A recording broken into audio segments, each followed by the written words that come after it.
makes the one-timer. Now a shot, score, a goal, and Massachusetts takes the lead. Hello and welcome back to another episode of the NewMass Minute, talking hockey as we get down the stretch in the season. My name's Jay Burnham, voice of the Minutemen, alongside my broadcast partner, cohort, and all-around hockey denizen, Mr. Nathan Strauss. Nate. 5 points out of 6 this weekend. Everybody feeling a little bit better here in Amherst today.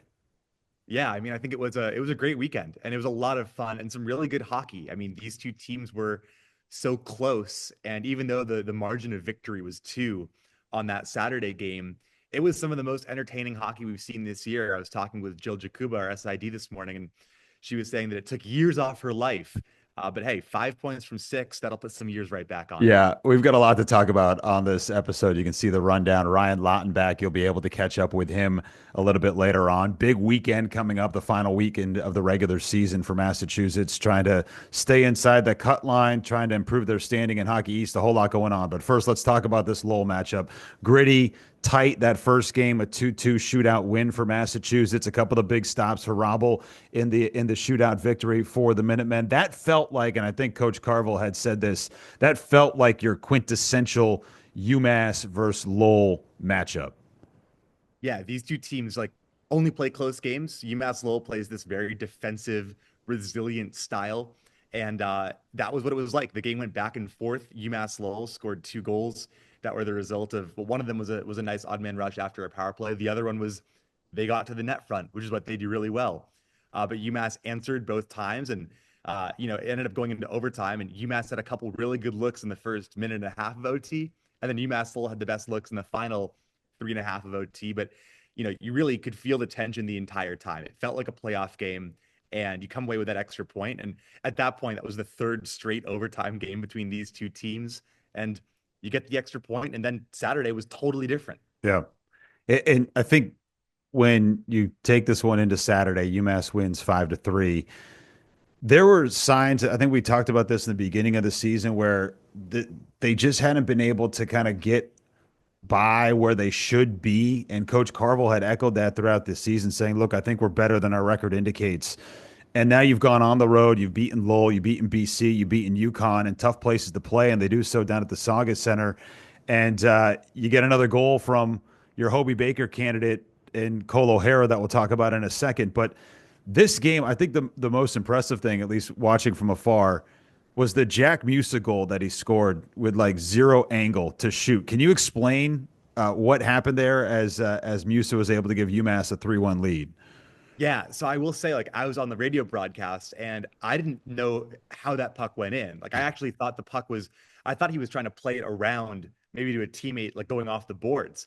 And he he was on the goal line and used the spin of the puck, because he's a lefty, to basically put it in over the shoulder. I might have even gone off the back of the goalie Halaz. It was one of the weirdest goals, but it was such a skill goal. I think it had everybody fooled because people They had kept playing. Yeah. They had to review it to make sure it went in, but it absolutely went in, and it was a beautiful goal. I'm not sure that I had seen anything like it, and it was outstanding, and it put UMass up 3-1. Then UMass gives up 2 goals, though. Yeah. But then they battle back to take the lead with Kenny Connors, who also scores another beautiful Kenny Connors goal. Yeah. So Connors now 27 points, 9 goals, 18 assists. Musa at 16 goals and 15 assists. I know we've talked a lot about Cole O'Hara, and we'll do that here now, but just to point out, and obviously the return of Suniev, he scores over the weekend as well. Cole O'Hara has points in both games this past weekend. Now 12 consecutive games with a point scored. He passes Tim Turner, who had a consecutive streak record for Massachusetts of 11 almost 20 years ago. I mean, just speak to that streak in and of itself, and it sort of has coincided with UMass, rising up in the pairwise and in the standings and their status in Hockey East right now. Yeah, I mean, you look at what UMass has done basically since coming back from the tournament Break, out west. And after, it took the Friday loss against Merrimack. And then since then, UMass is, I think they've won, 9 of 13 since then, or 9 of 14 since then. It's been a heck of a run. And Cole O'Hara had gone 2 games at a point before that. And Greg Carville said, we need to wake him up. and then he scored a hat trick against Merrimack, and that was the starting point for this point streak. And he has been so dominant. He's on the verge of setting a number of UMass records, not just that point streak, but he's looking at maybe the highest scoring season in UMass's D1 history. Yeah. You're looking at has the third 20 goal season now under Greg Carville. The other two were John Leonard and Bobby Trevino. He's been outstanding, and the most important thing is what he did after scoring that goal on Saturday, because he played on a penalty kill. He laid out with his body, blocked a shot, missed almost a full period, and then came back in the third. And that, to me, says just as much as the points and the goals go, because he's a Hobie Baker candidate, and he's doing that. Right. And Coach Carver has made that point across the course of the season. He said not many of those guys are taking pucks when they don't actually, need to, but he does it to help the team. Okay. In the Hobie Baker candidacy here, you're talking about best single season as a Division I program for Massachusetts. James Marcoux put up the individual season record. That was back in 09, 2010. He had 51 points that year. And then you've had Trevino's 49-point season. Before that, it was Cale Makar's 49-point season. O'Hara's at 47. Can he get there is the question. Yeah. I mean, absolutely he can. So he needs 4 points to tie and 5 points to set. And you're guaranteed right now 3 more games. You've got Maine this weekend, and you're guaranteed at least one Hockey East playoff game.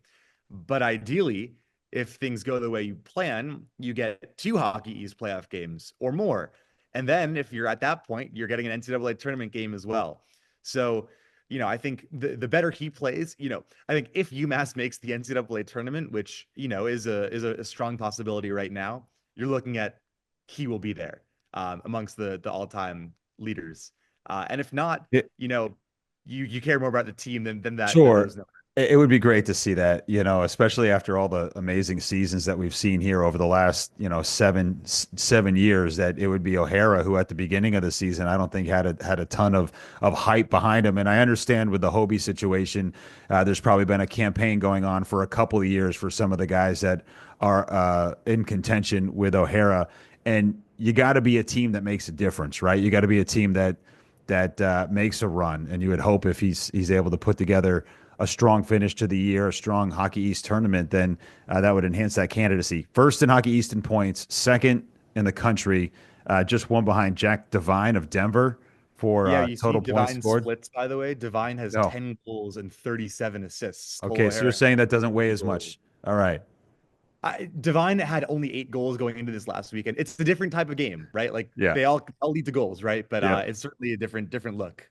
All right, so we'll keep you abreast of the Hobie Baker candidacy there for Cole O'Hara, but just an incredible season. It's fun to watch these. I think we knew it when we saw Bobby Trevino's year. You're kind of in it, and you're saying, "Wow, like this is an impressive campaign," and now you're seeing it for O'Hara. So it's incumbent upon us to beat the drum, and it's been a lot of fun watching him. Okay, talk about postseason pairwise. Where we're going. Actually. Yeah, where we're going for Massachusetts entering this big weekend.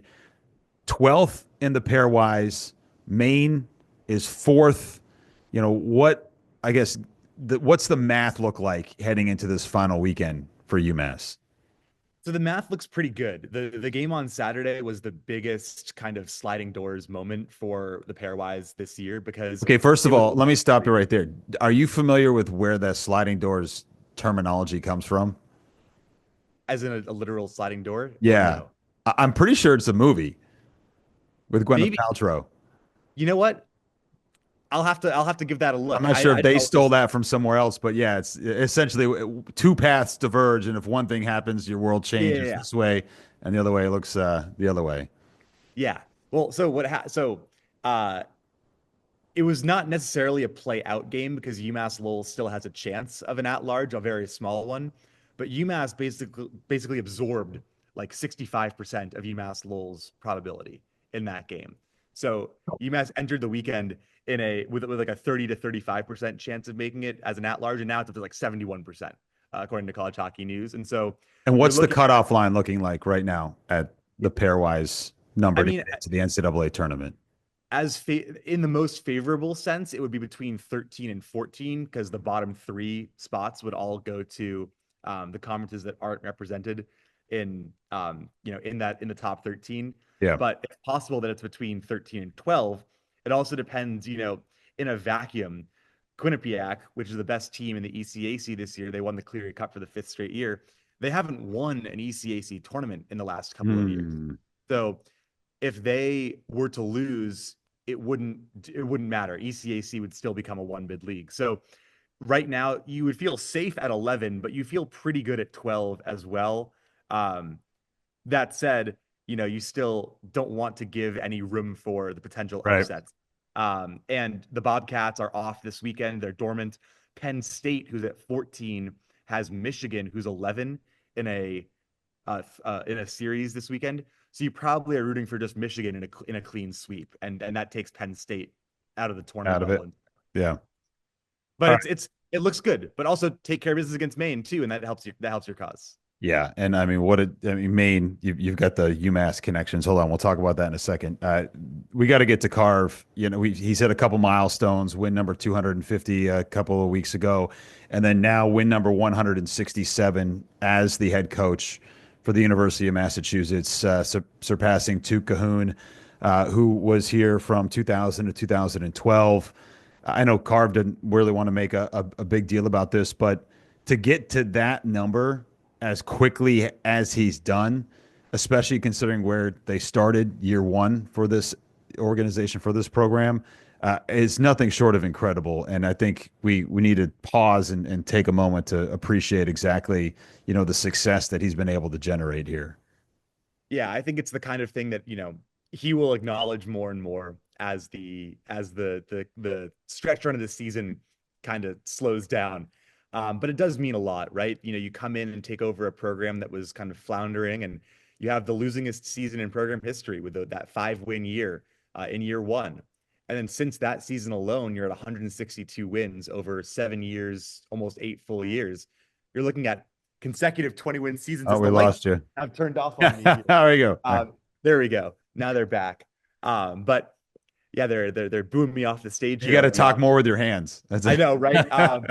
But no, it is remarkable, and it's something that I think means a lot to him. And he had talked over the last couple of weeks about the importance of being here at UMass, not just for himself, but for what it means for his family and having a place that is a home. And you're looking right now at the winningest coach in UMass history before the 10-year mark, and it's not a direct comparison because it's not fair to any previous coach, but his winning percentage is the highest in program history as well. The only guy who has a higher winning percentage only coached 18 games. So it's, you're looking at right now, you're looking at a program defining guy, and 4 NCAA tournament berths, the national championship, 2 Hockey East championships. And it's not like there are any signs of decline or change either. So it was a very happy moment. And he gave all the credit to the players after that particular game, but it's something that still, will and should continue to be recognized. Yeah, and I think you kind of look at the team that he's got now, and you project into the future, but you see some of the impact that the younger players have had, and obviously the step that a guy like Cole O'Hara has taken. And I think when you talk, at least from what I understand, with people in the hockey world, if you want to get better, if you want to improve your game, you go play for Massachusetts and Coach Carvel, and he'll get the most out of you. And we've seen that not only from highly heralded prospects, but from guys that maybe had not been so highly thought of in terms of their talent. So it's been incredible to watch. I want to amend this thought with a couple of notes. Mark Del Gaizo for the Predators gets his first career goal. Hopefully we'll be able to talk to him at some point. And he played 9 games last year. March 1st, he scored his first goal against the Islanders. It was pretty cool to see that moment for him. And of course, he had some big ones here in his time at UMass.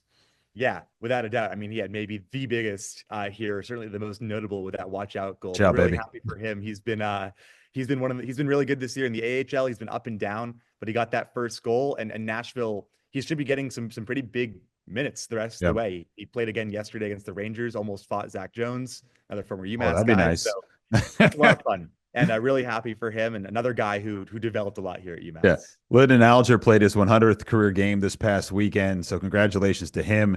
And we're going to talk with Ryan Lautenbach here in just a little bit. But first, the big matchup this weekend. We need everybody at the Mullen Center Friday and Saturday nights against Maine. Old friend Ben Barr, now the head coach of Maine. He's done something similar to what Carve, the blueprint that he had here, went from a team that had been floundering a little bit, built a strong core with, three or four of those players still leading the way this year for them. And now they're fourth in the pairwise. They're battling for a regular season Hockey East title if things break their way this weekend. And they've got an old friend in Taylor McCarr who transferred out up to Maine this past year. He's having a pretty good season for them. So this, I mean, you obviously want to win both. You want to win one out of two. You need to get some points this weekend to solidify that spot in the pairwise. But it's not going to be easy. This is a good Maine team. Oh, by the way, with one of the best goaltenders in Hockey East. Yeah, Alan Boya is really, really good, and he's beat UMass twice in his career so far. And Maine's a really good team. And UMass has played Maine now in the final weekend of the season in 3 straight years, but the last 2 years they were up in Orono. And this year you're back at home, and you have senior night as well after the game on Saturday. So really important last weekend. It's possible though that depending on what happens Friday, Saturday could be a dead rubber for Maine as well if they can't keep themselves within shouting distance of BC, BC yeah. for that regular season title. So you want to take care of business. You want to get as many points as possible. Sweeps are really hard, and UMass played well against Maine up in Orono. It was a close game until really from start to finish, and a game that you actually took the lead in. And the hockey that UMass is playing right now is better than the hockey they were playing a month ago when they went up to Orono. Yeah. So this should be a marquee matchup. And Jay, I know you and Laz will be on the call on Nesson Friday, and Laz and I will have it on Saturday. But should be one of the marquee games of this final weekend here in Hockey East. All right, let's look at this. 21-6-5 for Maine this year. Are you ready for their losses? Their 6 losses. 2 to Boston College, 1 to Denver, 2 to UConn, And then 1 to Bentley. Bentley. Yeah. Just kind of, you never know, right? Yeah. Well, so look, Bentley beat them in that weird game in Portland, I think before winter break. Yeah, they're a really good team. And they've played a lot of really close games. And if UMass can play the way that they want to play, Maine's not entirely dissimilar to it just takes a lot of compete, right? And you're coming off a game in which you've shown a ton of compete at Lowell. And you know that being at home and the emotions of senior day and this weekend can fire you up as well. I think everyone knows what's at stake, and it should be a lot of fun. Like this is you want to be playing meaningful hockey this time of year, and these 2 games are absolutely meaningful. Can't wait. Hope to see everybody there. Nate, I'll enjoy your conversation with Ryan Lautenbach here in a couple of seconds, and we will see everybody at the Mullen Center Friday and Saturday night. Thanks so much. Now into the zone. UMass has an opening here. Musa finds a shot and a score for the homie candidate. O'Hara buries it in the back of the net. And UMass on the board here in period number 2.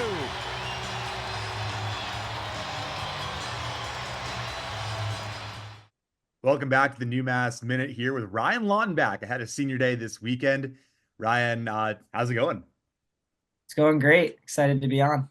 Thanks for hopping on. I know you had an exam yesterday. You were just telling me about how you're doing your master's this year. You're a senior, but you did your first degree in only 3 years. What's the academic side of things been like for you? So basically, aging out of juniors, you have to take classes, and just going over with my parents, we decided that I was going to take a little bit more than what was necessary before coming into school to get a little bit ahead. So basically, just went that route. Ended up graduating after my junior year, and was fortunate enough to have the opportunity to do my master's here. Take me back to, when you got to UMass too, because you came in, right after the national championship, and obviously that was another NCAA tournament team. So what was that, when you think back to your freshman year, how was the adjustment for you? It's definitely a jump coming into college hockey, and especially into such a good program like UMass and a team that just won the national championship, having a lot of guys return. You definitely learn a lot from those people like Matt Kessel, Bobby Trevino, guys who set great examples for you and teach you how to be a college hockey player. It was really special.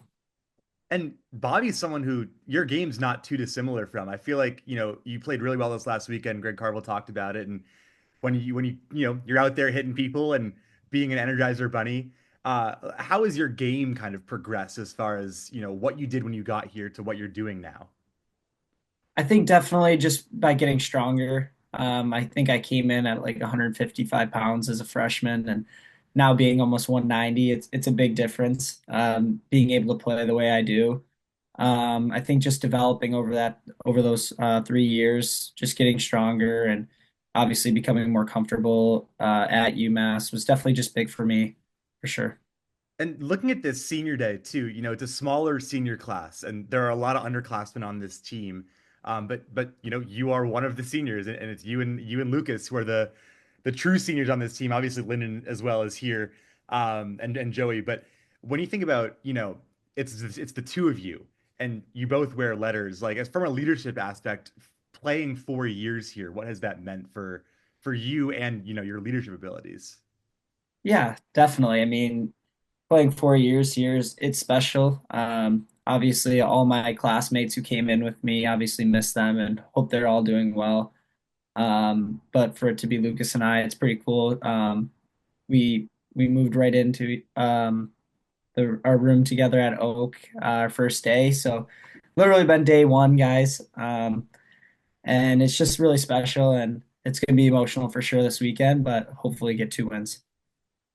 I know you scored 22 goals here at UMass. Is there a goal for you that stands out as being like a personal favorite? Mm. Great question. I would say definitely my first goal obviously is always going to be very special at UMass Lowell. Um, that was a pretty cool one that I always think about just because it was a pretty nice play and Lucas was actually in on it and pass over from Bobby Trevino was pretty cool, pretty special. Do you keep a puck from that game? I do, yeah. I actually for everywhere I've gone, so my first school in the NUL, the USHL, and college I've given them all to my dad. So just something I've always done, but I do have the puck, yeah. Speaking of your dad, with senior day, I think it's a time for a lot of families too to come together. Just who are you thankful for as far as, the people who got you here? Definitely my family for sure. Both my parents, they make so many trips out here and made so many sacrifices for me to be able to do what I'm doing. And I never forget that. And it's something that's so special to me. And even having the support of my two sisters who are coming, they've been dragged to the rinks a bunch. And um, my brother-in-laws, they're both married. So those two now are coming and um, just fans right as soon as, they got here. So it's really special, and it's going to be awesome to have them out on the ice with me after that last game. You talk about, having played in a number of different places. Here with UMass, you've played in a number of different places too. Is there a road trip in Hockey East or that this team has done that you've really enjoyed pretty consistently over the last couple of years? In Hockey East, I would definitely say going to Maine is really cool. Obviously, the atmosphere is just it's unbelievable to play in. Even having my old roommate there now, Taylor McCarr, and my old roommate in Omaha, Nolan Renwick. It's just a fun game, to play, and they have Benny over there, and it's always just a lot of fun playing them. So I would say definitely that one. Looking at this senior day, three of the four people who will be honored, I believe, are wearing letters this year between, you, Lucas, and Lyndon. When you were named, one of the captains for this year and you got that A, how did that come about for you and what did it make you feel? It's definitely an honor. It was a really special moment for me to be named a leader. So many great players have came through here and have been leaders, and I always think back to my freshman year, like Bobby and Colin and Matt Kessel, like just to be a part of that is something really cool. And you look up to those guys so much, and to be someone who's also worn a letter it's really cool. Is there, aside from the goal, obviously you were part of a championship team freshman year. Is that the memory that you feel like is the most celebrated in your mind? Yeah, definitely that. You work so hard for it all year, and to come out on top of Hockey East that year was really really special. But looking to do it again this year and hopefully make another memory like that. Perfect. Well, good luck this weekend. I hope you and your family enjoy, and congratulations on a great 4 years and still more to come here with UMass. Thank you, and thank you for having me on.